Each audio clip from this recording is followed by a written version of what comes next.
Hello बच्चों, SVN online classes में आपका स्वागत है। देखो, आज का अपना टॉपिक है यहाँ पे मानव परिसंचरण तंत्र। इससे पहले मानव तंत्र में एक तो जो पाचन तंत्र था उसके बारे में पढ़ा था और एक था वहाँ पे श्वसन तंत्र।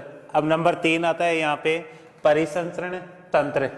देखो, परिसंचरण तंत्र किसे कहते हैं? ऐसा तंत्र जो खाद्य पदार्थों O2 CO2 व हार्मोन व अवशिष्ट पदार्थों को शरीर के एक भाग से दूसरे भाग तक पहुंचाता है, उसे क्या कहेंगे? परिसंचरण तंत्र कहते हैं। देखो, ऐसा तंत्र जो खाद्य पदार्थ, O2 CO2, हार्मोन, अवशिष्ट पदार्थ आदि को शरीर के एक भाग से दूसरे भाग तक पहुंचाने का कार्य करता है, उसे क्या कहेंगे? परिसंचरण तंत्र कहते हैं। यहाँ पे विलियम हार्वे नामक वैज्ञानिक ने परिसंचरण तंत्र के बारे में जानकारी दी थी, या फिर सबसे पहले विलियम हार्वे नामक वैज्ञानिक ने परिसंचरण तंत्र के बारे में बताया था। देखो, परिसंचरण तंत्र दो प्रकार का होता है। एक होता है बंद प्रकार का और दूसरा होता है खुले प्रकार का। परिसंचरण तंत्र दो प्रकार का होता है, बंद व खुले प्रकार का। देखो, बंद प्रकार इस प्रकार का जो परिसंचरण तंत्र है, इसके अंदर रक्त बंद नलिकाओं में बहता है। ऐसा परिसंचरण जिसके अंदर रक्त नलिकाओं में बहता है, उसे क्या कहेंगे? बंद परिसंचरण तंत्र कहते हैं। और दूसरा आता है इसमें खुला रक्त परिसंचरण। इसके अंदर यहाँ पर जो रक्त होता है ये ऊतकों के मध्य स्वतंत्र रूप से बहता है, उसे क्या कहेंगे? खुला रक्त परिसंचरण कहते हैं। देखो, दो प्रकार का परिसंचरण तंत्र है। एक तो बंद प्रकार का, इसके अंदर रक्त बंद नलिकाओं में या फिर रक्त वाहिनियों के अंदर बहता है। इस प्रकार के परिसंचरण को बंद परिसंचरण तंत्र कहते हैं। दूसरा आता है इसमें खुले प्रकार का। इसके अंदर जो ब्लड का सर्कुलेशन है ये ऊतकों के मध्य स्वतंत्र रूप से होता है, उसे खुले प्रकार का रक्त परिसंचरण कहते हैं। परिसंचरण किसे कहेंगे? ऐसा तंत्र जो खाद्य पदार्थ O2 CO2, इसके अलावा उत्सर्जी पदार्थ हो गए, हार्मोन हो गए, उन सभी पदार्थों को शरीर के एक भाग से दूसरे भाग तक पहुंचाने का कार्य करता है, उसे क्या कहेंगे? परिसंचरण तंत्र कहते हैं। विलियम हार्वे नामक वैज्ञानिक ने यहाँ पर सबसे पहले परिसंचरण तंत्र की जानकारी दी थी। इसे दो भागों के अंदर डिवाइड किया गया है। एक होता है बंद और दूसरा होता है इसमें खुले प्रकार का रक्त परिसंचरण तंत्र। अब देखो, परिसंचरण तंत्र के अंदर यहाँ पे 3 घटक मुख्य आते हैं, जिसमें पहला आता है रक्त, दूसरा आता है हृदय और तीसरा आता है इसमें रक्त वाहिनियां। देखो, 3 मुख्य घटक है। पहला हो गया रक्त, दूसरा हृदय और तीसरा हो गया इसमें रक्त वाहिनियां। देखो, रक्त यहाँ पे तरल संयोजी ऊतक होता है। तरल संयोजी ऊतक जिसकी pH 7.4 होती है। 7.4 है तो ये क्षारीय माध्यम या फिर स्वाद में नमकीन होता है। स्वाद के अंदर किस प्रकार का होता है? नमकीन होता है। एक एडल्ट व्यक्ति के अंदर या फिर वयस्क मनुष्य में लगभग 5 लीटर ब्लड उपस्थित होता है। स्वस्थ वयस्क मनुष्य के अंदर ब्लड कितना होगा? लगभग 5 लीटर। इसके अलावा ये जो 5 लीटर है ये कुल शरीर के भार का, कुल शरीर के भार का 7 से 8% भाग बनाता है। शरीर का जो भी भाग है, जो भी भार है, उस भार का ये 7 से 8% भाग बनाने का कार्य करता है। इसके अलावा यहाँ पर ब्लड के अंदर दो मुख्य घटक होते हैं। एक तो आता है इसका प्लाज्मा। ब्लड के दो मुख्य घटक है, एक तो प्लाज्मा हो गया और दूसरा हो गया इसमें रक्त कणिकाएं। ब्लड के दो मुख्य घटक है, एक तो हो गया यहाँ पे प्लाज्मा और दूसरा हो गया इसके अंदर रक्त कणिकाएं। प्लाज्मा यहाँ पर जो ब्लड है उसका 55% भाग है, जबकि जो रक्त कणिकाएं होती है ये ब्लड का 45% भाग बनाती है। देखो, रक्त तरल संयोजी ऊतक है, pH 7.4, माध्यम क्षारीय, स्वाद में नमकीन होता है। वयस्क मनुष्य में ये 5 लीटर पाया जाता है। शरीर के कुल भार का ये 7 से लेकर के 8% भाग बनाता है। रक्त को दो भागों के अंदर डिवाइड किया गया है, एक तो होता है प्लाज्मा और दूसरा होता है यहाँ पे रक्त कणिकाएं। अब देखो, यहाँ पर जो प्लाज्मा होता है हल्के पीले रंग का, प्लाज्मा हल्के पीले रंग का स्वच्छ निर्जीव तरल होता है।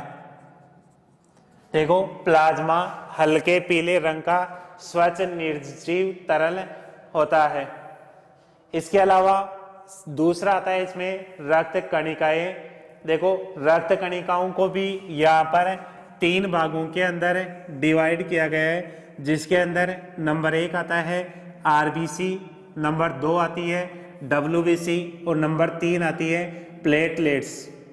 देखो, रक्त कणिकाओं को 3 भागों के अंदर डिवाइड किया गया है, आरबीसी, डब्ल्यूबीसी और प्लेटलेट्स।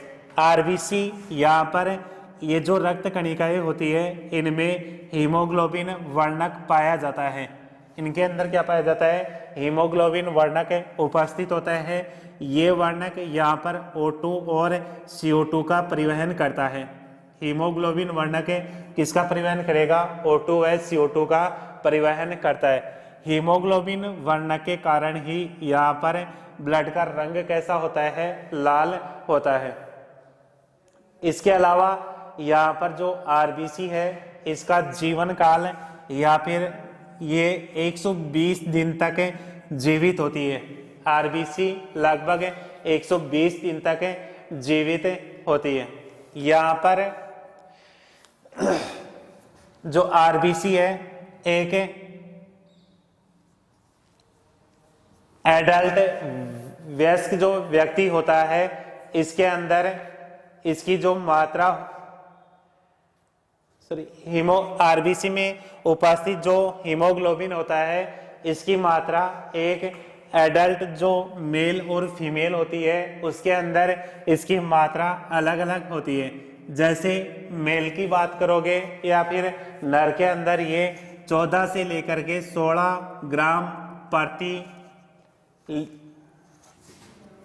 लीटर, जबकि फीमेल के अंदर इसकी मात्रा कितनी होती है? 12 से लेकर के 14 ग्राम, 12 से 14 ग्राम डेसीलीटर। देखो, यहाँ पर आरबीसी लाल रंग की, हीमोग्लोबिन वर्णक के कारण लाल रंग की होती है। इसमें O2 CO2 का परिवहन होता है। इसका जीवन चक्र या जीवन काल 120 दिन का होता है। और जो मर्द आरबीसी होती है इनका यकृत या फिर प्लीहा में अपघटन होता है। प्लीहा या फिर यकृत के अंदर इसका अपघटन होता है और बिलिरुबिन व बिलिवर्डिन नामक जो वर्णक होते हैं उनके अंदर इसको तोड़ दिया जाता है। वयस्क मनुष्य के अंदर हीमोग्लोबिन की प्रतिशत मात्रा होती है 12 से 16 ग्राम प्रति लीटर और फीमेल के अंदर होती है 12 से 14 ग्राम प्रति लीटर। इसके बाद में आता है यहाँ पे WBC। देखो, सेकंड नंबर पे कौन सा आता है? WBC या फिर इसे बोलते हैं श्वेत रक्त कणिकाएं। देखो, यहाँ पर जो WBC होती है ये यहाँ पर बक्साणु की प्रकृति की होती है। बक्साणु के प्रकृति की होती है, अर्थात शरीर में प्रवेश करने वाले जो सूक्ष्म जीव होते हैं, सूक्ष्म जीव उनको ये नष्ट करने का कार्य करती है। शरीर में प्रवेश करने वाले सूक्ष्म जीवों को नष्ट करने का कार्य करती है। अतः ये शरीर के प्रतिरोधक क्षमता बढ़ाने का कार्य करती है। देखो सेकंड है WBC, बक्साणु किसकी प्रकृति होती है और ये जो सूक्ष्म जीव होते हैं उनको नष्ट करने का कार्य करती है। इसके अलावा ये शरीर की प्रतिरोधक क्षमता को बढ़ाने का कार्य करती है। इसके अतिरिक्त यहाँ पर ये रंगहीन होती है। WBC यहाँ पर किस कलर की होगी? रंगहीन, या फिर इसका कोई कलर नहीं होता है। फिर आता है यहाँ पे नंबर 3 आता है इसमें प्लेटलेट्स। देखो इनकी जो आकृति होती है अनियमित होती है, आकृति यहाँ पर अनियमित होती है। इसके अलावा इसके अंदर केंद्र का अभाव होता है, इनमें केंद्र का क्या रहेगा? अभाव होता है। और इनका निर्माण यहाँ पे अस्थि मज्जा में होता है। निर्माण कहाँ पे होता है इनका? अस्थि मज्जा में निर्माण होगा। देखो तीसरी कौन सी है? प्लेटलेट्स अनियमित आकृति की और केंद्र का अभाव है, और यहाँ पर इनका निर्माण अस्थि मज्जा के अंदर होता है। जीवन काल की बात करोगे तो इनका जीवन काल 3 से 5 दिन का होता है। जीवन काल 3 से 5 दिन का होता है। और मुख्य कार्य होता है रक्त स्कंदन का। इनका मुख्य कार्य कौन सा होता है? रक्त स्कंदन का, या फिर घाव की स्थिति होने पर ब्लड को बहने से रोकने का कार्य प्लेटलेट्स के द्वारा किया जाता है। तो ये था यहाँ पे जो रक्त कणिकाएं थी उनके बारे में। इसके बाद में देखना यहाँ पर जो ब्लड है, ब्लड के प्रकार। देखो रक्त के प्रकार, रक्त को 4 भागों में डिवाइड किया गया है। ए बी और ओ। ये तो गया रक्त समूह। टोटल यहाँ पर ब्लड को कितने भागों में डिवाइड किया गया है? यहाँ पे 4 भागों के अंदर डिवाइड किया गया है। इसके अलावा यहाँ पर इसमें जो ए ब्लड ग्रुप है, इनके अंदर एंटीजन और एंटीबॉडी उपस्थित होती है। ब्लड में एंटीजन और एंटीबॉडी उपस्थित होती है। जैसे ए ब्लड ग्रुप के अंदर ए एंटीजन, बी के अंदर बी एंटीजन, ए बी के अंदर ए बी और ओ के अंदर एंटीजन का अभाव होता है। देखो ए ब्लड ग्रुप के अंदर ए एंटीजन पाया जाता है, बी के अंदर बी, ए बी के अंदर ए बी एंटीजन और ओ के अंदर एंटीजन का अभाव होता है। इसी प्रकार से यहाँ पे एंटीबॉडी की बात करोगे तो ए ब्लड ग्रुप के अंदर ए ब्लड ग्रुप के अंदर यहाँ पे बी एंटीबॉडी पाई जाती है, जबकि बी ब्लड ग्रुप के अंदर ए एंटीबॉडी पाई जाती है। ए बी ब्लड ग्रुप के अंदर एंटीबॉडी एब्सेंट होती है। और ओ ब्लड ग्रुप वाला जो व्यक्ति होता है उसके अंदर ए और बी दोनों प्रकार की एंटीबॉडी पाई जाती है। देखो ब्लड के प्रकार 4 प्रकार का होता है, ए बी और ओ। ए बी जो ए ब्लड ग्रुप है इसके अंदर कैपिटल ए एंटीजन पाया जाता है, बी के अंदर कैपिटल बी और ए बी के अंदर कैपिटल ए बी और ओ के अंदर एंटीजन का अभाव होता है। इसी प्रकार से एंटीबॉडी की बात करोगे तो यहाँ पर ए के अंदर बी एंटीबॉडी, बी के अंदर ए एंटीबॉडी, ए बी के अंदर एंटीबॉडी एब्सेंट होती है और ओ के अंदर दोनों एंटीबॉडी उपस्थित होती है। अब देखो यहाँ पर जो ए बी ब्लड ग्रुप है इसके अंदर एंटीबॉडी का अभाव होने के कारण इसे सार्वत्रिक ग्राही के नाम से जाना जाता है। सार्वत्रिक ग्राही का मतलब होता है ये सभी ब्लड ग्रुप वाले व्यक्तियों से ब्लड ले सकता है। सार्वत्रिक ग्राही का मतलब क्या होगा कि ये जो AB ब्लड ग्रुप वाला व्यक्ति है इसके अंदर एंटीबॉडी का अभाव होने के कारण ये सभी जो ब्लड ग्रुप वाले व्यक्ति है उनसे ब्लड ले सकता है, इसलिए इसे सार्वत्रिक ग्राही के नाम से जाना जाता है। सेकंड आता है यहाँ पे O ब्लड ग्रुप वाला जो व्यक्ति है इसके अंदर AB दोनों प्रकार के एंटीबॉडी पाए जाते हैं, इसलिए इसे सार्वत्रिक दाता के नाम से जाना जाता है। सार्वत्रिक दाता का मतलब हो गया कि सभी प्रकार के जो ब्लड ग्रुप वाले व्यक्ति है उनको ये ब्लड देने का कार्य करता है। देखो ब्लड ग्रुप 4 प्रकार का है, A, B, AB और O। ए के अंदर ए एंटीजन और बी एंटीबॉडी पाई जाती है, बी के अंदर बी एंटीजन और ए एंटीबॉडी, ए बी के अंदर ए बी एंटीजन है और एंटीबॉडी का अभाव है, ओ के अंदर जो एंटीजन है वो एब्सेंट है और एंटीबॉडी ए बी उपस्थित है।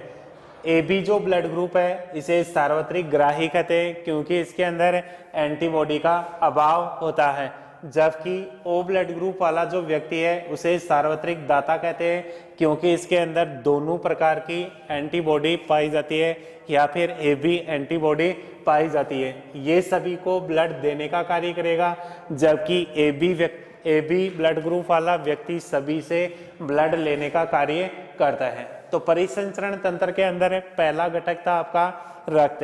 देखो बात करते हैं यहाँ पे रक्त किस प्रकार का होता है, तरल संयोजी ऊतक है, पीएच कितनी होती है 7.4, मध्यम क्षारीय, स्वाद के अंदर नमकीन होता है, वयस्क के अंदर इसकी अमाउंट 5 लीटर होती है। शरीर के भार का कुल भार कितना बनाता है, ये 7 से लेकर के 8% है। इसके 2 भाग होते हैं, प्लाज्मा और रक्त कणिकाएं।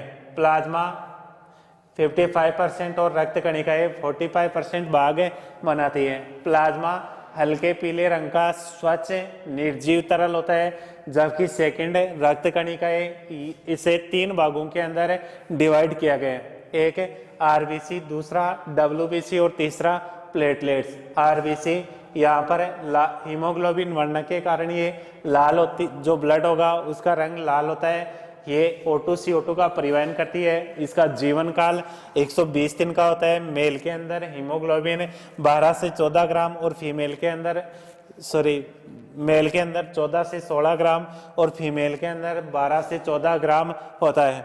दूसरा है WBC, बक्साणुक प्रकृति होती है, सूक्ष्म जीवों को नष्ट करने का कार्य करती है, प्रतिरोधक क्षमता बढ़ाने का कार्य करती है और ये रंगहीन होती है।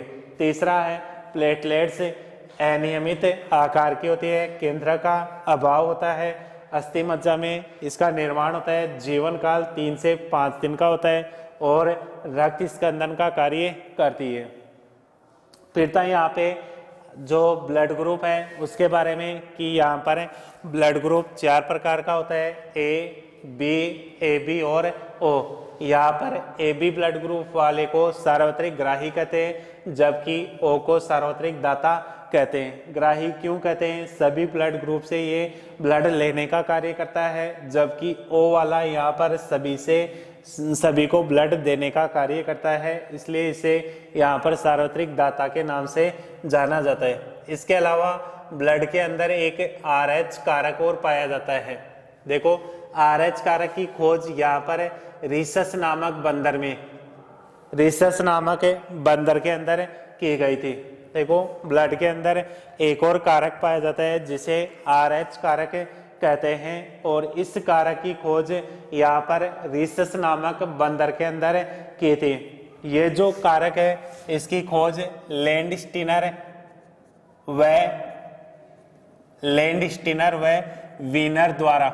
वीनर द्वारा की गई थी और भारत के अंदर यहाँ पर 80% लोगों के अंदर RH कारक पाया जाता है।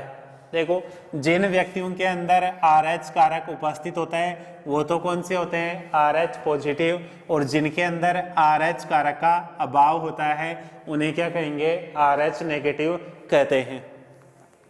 देखो RH कारक आरएच कारक की खोज लैंडस्टीनर व वीनर ने रीसस नामक बंदर के अंदर की थी। भारत के अंदर 80% लोगों के अंदर आरएच कारक पाया जाता है। जिन व्यक्तियों में आरएच कारक उपस्थित होता है उन्हें आरएच पॉजिटिव, और जिनके अंदर आरएच कारक का अभाव होता है उन्हें आरएच नेगेटिव कहते हैं। अब देखो, ये तो हो गया यहाँ पे परिसंचरण तंत्र के अंदर पहला भाग रक्त, ठीक है। अब देखो सेकंड भाग की बात करते हैं। सॉरी, इसके अलावा देखो एक बार रक्त के कार्य, पहला कार्य आता है यहाँ पर शरीर का जो टेम्परेचर होता है, तापमान, उसको कंट्रोल करने का कार्य करता है। दूसरा आता है यहाँ पे जो अवशिष्ट पदार्थ होते हैं उनका परिवहन करता है। तीसरा आता है यहाँ पे शरीर में पोषक पदार्थों के परिवहन का कार्य रक्त द्वारा किया जाता है। चौथा आता है इसमें शरीर में O2 CO2 का परिवहन किया जाता है। इसके अलावा घाव की स्थिति होने पर घाव को भरने का कार्य भी रक्त के द्वारा किया जाता है। इसके अतिरिक्त यहाँ पे शरीर के अंदर जो प्रतिरक्षा तंत्र होता है उसको, या फिर जो प्रतिरोधक क्षमता होती है वो भी किस में पाई जाती है, ब्लड के अंदर पाई जाती है, ठीक है। तो ये यहाँ पर इसके कुछ कार्य हो गए। देखो पहला कार्य तो क्या हो गया, शरीर के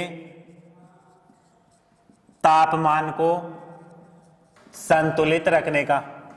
दूसरा हो गया O2 CO2 के परिवहन का। तीसरा हो गया नाइट्रोजनी अवशिष्ट पदार्थों के परिवहन का। इसके अलावा चौथा हो गया इसके अंदर घाव भरने का। इसके अलावा प्रतिरक्षा तंत्र को बनाए रखने का कार्य करता है। देखो इसके अतिरिक्त हार्मोन व भोज्य पदार्थों के परिवहन का कार्य भी रक्त के द्वारा किया जाता है। तो ये कार्य हो गए शरीर का तापमान निश्चित बनाए रखने का, O2 CO2 के परिवहन का, नाइट्रोजनी अवशिष्ट पदार्थों के परिवहन का, घाव भरने का कार्य हो गया, प्रतिरक्षा तंत्र को बनाए रखने का, हार्मोन और जो भोज्य पदार्थ होते हैं उनका परिवहन भी रक्त के द्वारा किया जाता है। अब आता है यहाँ पे सेकंड नंबर पे बात करते हैं हम पहले रक्त वाहिनियों की। देखो सेकंड नंबर पे बात किसकी करते हैं, यहाँ पे रक्त वाहिनियों की। देखो रक्त वाहिनियां यहाँ पर मुख्य रूप से दो प्रकार की होती है। एक तो ऐसी हो गई जो हृदय से शुद्ध रुधिर को ले जाने का कार्य करती है, उन्हें क्या कहेंगे, धमनी कहते हैं। और दूसरा हो गया शरीर से या फिर कोशिकाओं से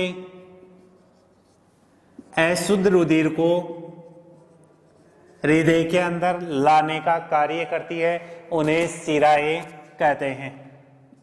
उन्हें क्या कहेंगे, शिराएं कहते हैं। देखो दो मुख्य आती है, एक तो हो गया धमनी और एक हो गई यहाँ पे शिरा। देखो धमनी तो क्या कर रही है, हृदय से शुद्ध रुधिर को शरीर के विभिन्न भागों तक पहुंचाने का कार्य करती है, जबकि शिराएं क्या करती है, यहाँ पर कोशिकाओं से जो अशुद्ध रुधिर होता है उसको हृदय के अंदर लाने का कार्य करती है। तो दो स्थितियां आ रही है यहाँ पे, एक तो शुद्ध रुधिर को ले जाने वाली और दूसरी आती है इसमें अशुद्ध रुधिर को ले जाने वाली।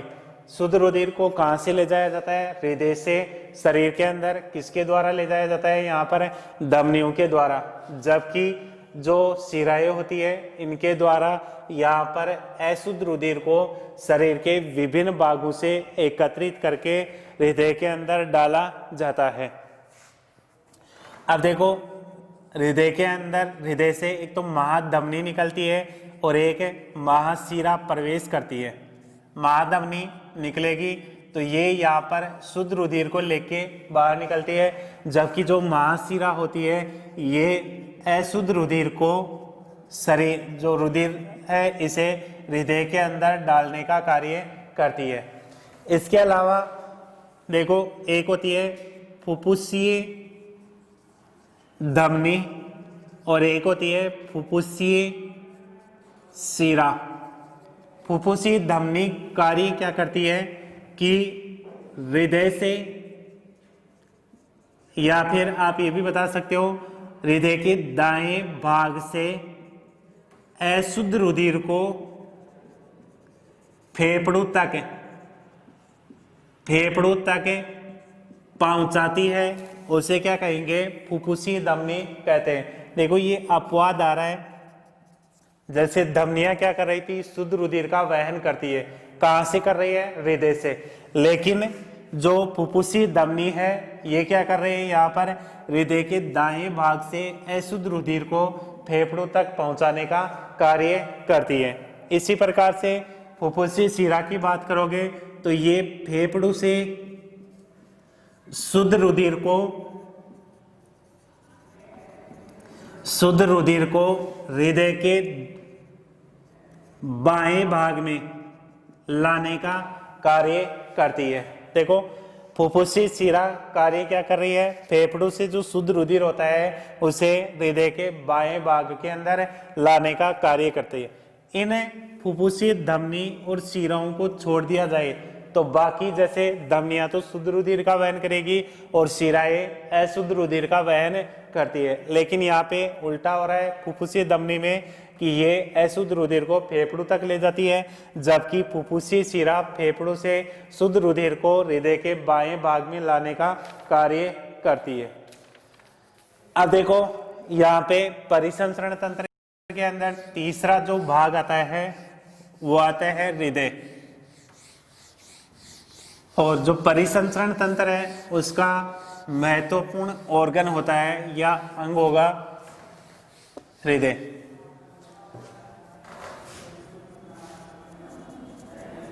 या फिर हार्ट। देखो हृदय, यहां पर उत्पत्ति की बात करोगे, इसकी उत्पत्ति भ्रूणीय मेसोडर्म के द्वारा होती है और आकार होता है इसका बंद मुट्ठी के समान। रंग होगा इसका गुलाबी, और ये जन्म से लेकर मृत्यु तक लगातार बिना रुके यहाँ पर निरंतर स्पंदन करता रहता है। हृदय जन्म से लेकर के मृत्यु तक यहाँ पर निरंतर क्या करता है, स्पंदन करता है। इसके अलावा यदि आप गर्भस्थ शिशु की बात करोगे तो गर्भस्थ शिशु के अंदर भी जो हृदय होता है उसके अंदर स्पंदन की क्रिया पाई जाती है। यहाँ पर हृदय वक्ष गुहा में कुछ बाईं ओर पाया जाता है, ज्यादा नहीं, कुछ बाईं ओर उपस्थित होता है। और बाईं ओर इसके अलावा जो दोनों फेफड़े होते हैं उनके बीच में, दोनों फेफड़ों के बीच में कुछ बाईं ओर उपस्थित होता है। हृदय के ऊपर एक आवरण होता है जिसे हृदयावरण कहते हैं। हृदय के ऊपर एक आवरण होता है, इस आवरण को क्या बोलते हैं, हृदय आवरण कहते हैं। हृदय की संरचना में यहाँ पर 4 कोष्ठ पाए जाते हैं, जिनमें से 2 आलिंद व 2 नीले होते हैं। हृदय की संरचना में 4 कोष्ठ होते हैं, जिनमें से 2 तो क्या होते हैं, आलिंद, और 2 क्या होते हैं, यहाँ पर नीले होते हैं। देखो ऊपर की ओर जो भाग है वो तो कौन सा हो गया, आलिंद का, और नीचे की ओर जो भाग होते हैं वो कौन से हो गए, यहाँ पर नीले के। एक हो गया यहाँ पे दाया आलिंद और एक हो गया दाया नीले। इसी प्रकार से दूसरी साइड में हो गया एक बाया आलिंद और दूसरा हो गया बाया नीले। इसके अलावा यहाँ पर इस हृदय के ऊपर जो आवरण उपस्थित है उसे पेरिकोर्डियम या फिर हृदय आवरण कहते हैं। इस यहाँ पर हृदय के ऊपर जो आवरण है उस आवरण को क्या कहेंगे, हृदय आवरण कहते हैं। इसके अलावा जो आलिंद होते हैं, आलिंदों के मध्य जो पट पाया जाता है उसे अंतरा आलिंद पट कहते हैं। आलिंदों के मध्य उपस्थित जो पट होता है उस पट को क्या कहेंगे? अंतरा आलिंद पट कहते हैं। इसी प्रकार से जो नीले होते हैं उनके मध्य उपस्थित जो पट होता है उसे अंतरा नीले पट के नाम से जाना जाता है। देखो आलिंदों के मध्य कौन सा पट पाया जाता है? अंतरा आलिंद। और नीलियों के मध्य पाए जाने वाले पट को अंतरा नीले पट कहते हैं। इसी प्रकार से आलिंद और नीले इनके बीच में जो पट पाया जाता है उसे अंतरा आलिंद नीले, अंतरा आलिंद नीले पट कहते हैं, या फिर आप डायरेक्ट भी कह सकते हो आलिंद नीले पट के नाम से जाना जाता है। इसके अलावा यहाँ पर जो आलिंद नीले पट होता है दाएं भाग के अंदर इसमें ट्राइकैप्सिड वाल, ट्राइकैप्सिड वाल या फिर कपाट पाया जाता है, जबकि जो दायां भाग होता है इसके अंदर डाइकैप्सिड या फिर द्विवल्नी कपाट पाया जाता है। देखो यहाँ पर जो दायां भाग होता है इसके अंदर तो आलिंद नीले के बीच में त्रिवल्नी कपाट पाया जाता है, जबकि जो बायां आलिंद बायां नीले है इनके बीच में द्विवल्नी कपाट पाया जाता है। इसके अलावा जो आलिंद दायां भाग है इससे महाशिरा निकलती है, और जो बायां भाग है इससे महाशिरा निकलती है। देखो दाएं भाग से महाशिरा और जो बायां भाग है उसमें से महाधमनी निकलती है। ठीक है।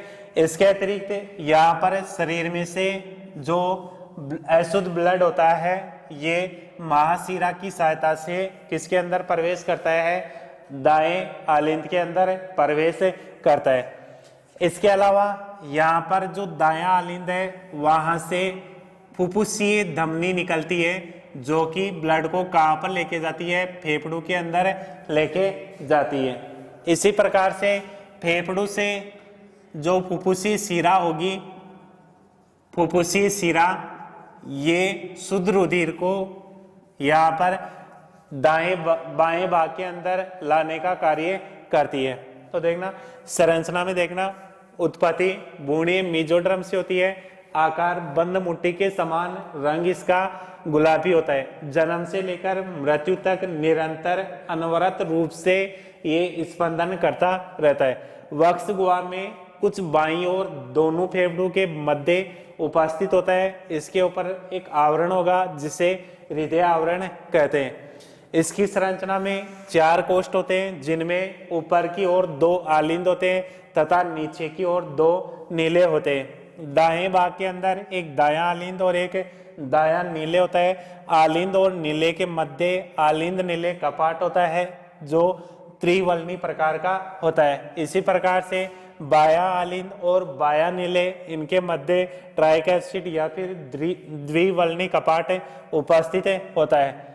दोनों आलिंदों के मध्य का जो पट होता है उसे अंतरा आलिंद पट कहते हैं तथा दोनों नीलियों के मध्य का जो पट होता है उसे अंतरा नीले पट कहते हैं। इसी प्रकार से आलिंद और नीले इनके बीच में जो पट होता है उसे आलिंद नीले पट के नाम से जाना जाता है।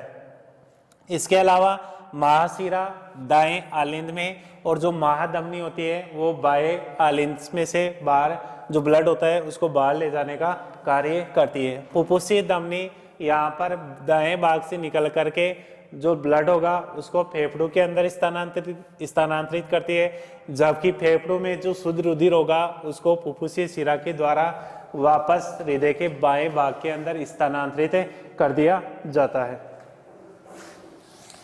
फिर आता है यहाँ पर हृदय की जो क्रिया विधि है उसमें एक आता है दोहरा रक्त परिसंचरण।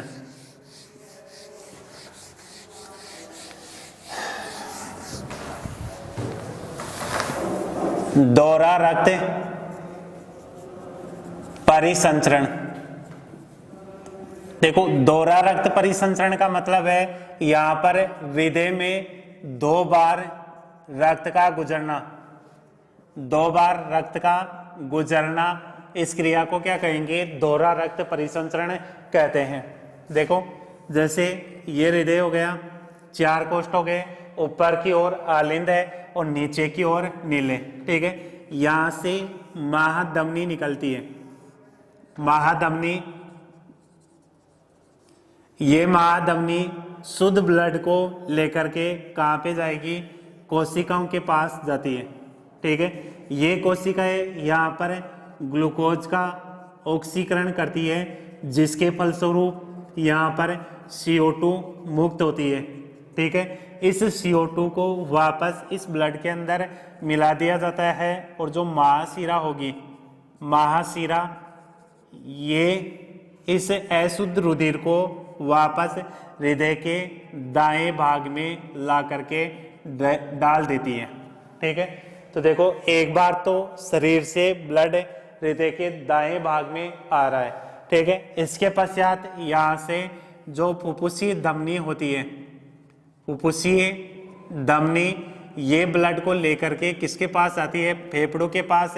यहाँ पर O2 और CO2 का विनिमय होता है, यानी कि O2 का तो ब्लड के अंदर मिलाया जाता है और जो CO2 होती है उसको यहाँ से बाहर निकाला जाता है। या फिर आप ये भी बोल सकते हो रक्त का शुद्धिकरण होता है। रक्त का क्या होगा? शुद्धिकरण। इसके पश्चात फेफड़ों में से जो शुद्ध रुधिर होगा ये फुफ्फुसीय शिरा द्वारा वापस हृदय के बाएं भाग के अंदर लाकर डाला जाता है या फिर डाल दिया जाता है। इस प्रकार हृदय के एक चक्कर के दौरान या फिर यहाँ पर ब्लड के सर्कुलेशन के दौरान हृदय में 2 बार रक्त गुजरता है और 2 बार रक्त गुजरने की जो क्रिया होती है उस क्रिया को क्या कहेंगे? दोहरा रक्त परिसंचरण कहते हैं। देखो पहली बार तो कब गुजरता है? जब बाएं भाग से महाधमनी द्वारा शुद्ध रुधिर को कोशिकाओं तक पहुंचाया जाता है।